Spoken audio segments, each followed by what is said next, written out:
ولا لنا غيره. يا الله. نسألك الدرجات العلى من الجنة، جنات الفردوس. بسم اللہ الرحمن الرحیم۔ السلام علیکم۔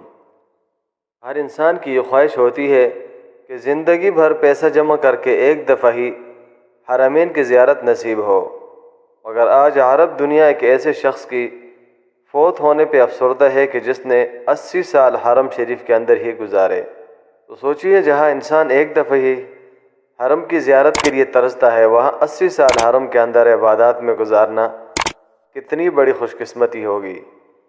جس شخص کا لقب ہی حمامت الحرم پڑ گیا تھا، یعنی حرم کا کبوتر، یہ کتنا خوش قسمت انسان تھا کہ کسی کو فلاں زیارت کے مجاور ہونے پہ فخر، کسی کو فلاں بابے کے در کا گدا، مگر اس خوش قسمت انسان کا لقب عرب دنیا میں حمامت الحرم مشہور ہوا تھا۔ اگر آپ یوٹیوب پہ 15-20 سال پہلے سے ان کی مسلسل کی ویڈیوز چیک کریں تو کہیں کس عرب ملک کے باشندے کے ساتھ طواف کے دوران محو گفتگو ہے، تو کہیں کوئی عرب باشندہ دعا کی درخواست کر رہا ہے، کہیں پہ حمامت الحرم اپنے نخیف اور کمزور جسم کے ساتھ طواف کے دوران امت کے لیے دعا مانگ رہے ہیں۔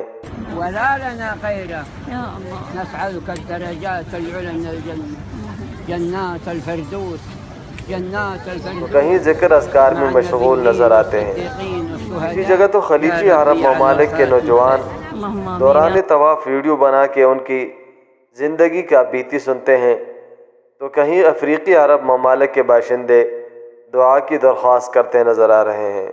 یہ کتنا خوش قسمت انسان تھا کہ حرم کے قریب رہنے والوں کو حرم کی وہ چاہت نہیں رہتی جو ہم دور والوں کو طلب رہتی ہے، مگر اس حمامت الحرم یعنی حرم کے کبوتر نے زندگی کے 80 سال حرم شریف کے اندر ہی گزارے۔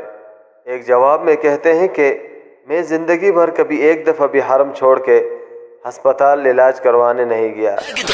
ولا غبت الا كاني مريض، ان كاني مريض اقعد في البيت ما اروح مستشفى، ما اروح مستشفى۔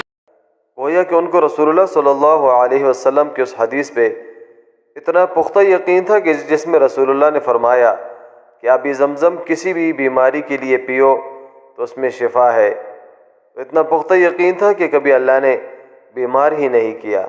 آخرکار وہ حمامت الحرم کے جس کے لیے کسی بھی عرب سے آئے ہوئے عمرہ زائرین کو ان کی ڈھونڈ رہتی تھی اور ملاقات کرتے تھے، وہ 129 سال کی عمر میں امت کو افسردہ چھوڑ کے اس دنیا سے رحلت فرما گئے۔ انا للہ و انا برحمتك يا الیہ ارحم راجعون۔ الراحمين.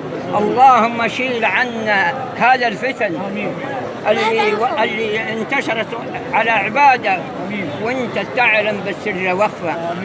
اللهم من كان ناوي على فتنه فردها عليه، وان كان اللي ناوي على صلح اصلح شاننا وشانهم وشان اخواننا المسلمين اجمعين،